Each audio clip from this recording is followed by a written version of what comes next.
All right, 3 ways you're using the roof tube wrong.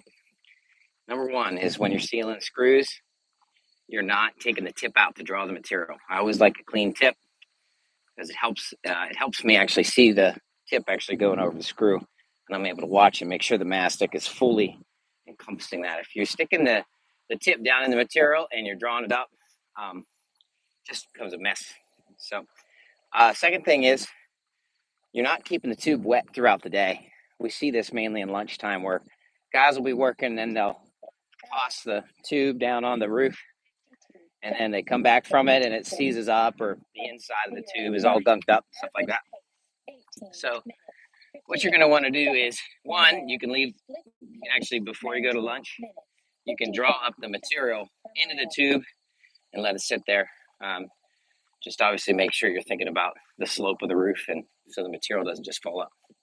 Other thing you can do is flush the tube. If it's acrylic, you could just flush it with water and then pull the insides out, clean the packings off. And what you'll want to do is whenever you come back, you'll want to get some Vaseline or something to lubricate the back end of the tube so you can put those things in. Third thing is you're not ordering the right size tips and you're not giving your guys enough tips to try.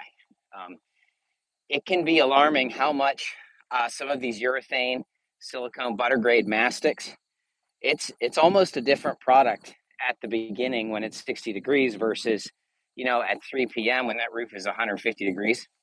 Those products lose a ton of viscosity. So you might start the day. So the rule of thumb is if your roof tube feels messy, you go down a tip size. Well, if you sent the guys out there with a 625 tip and it's working great at the beginning of the day, but then in the middle of the day it's feeling messy, and that's all you sent them out there with, then you're going to have a mess on your hands. So make sure that in your guys' construction trailers, they have a base of smaller tips that they can go get to make sure things are as neat as possible. So vice versa, you may not be using a tip big enough and things are feeling and moving slow. So we have 6 tip sizes for seams and fasteners.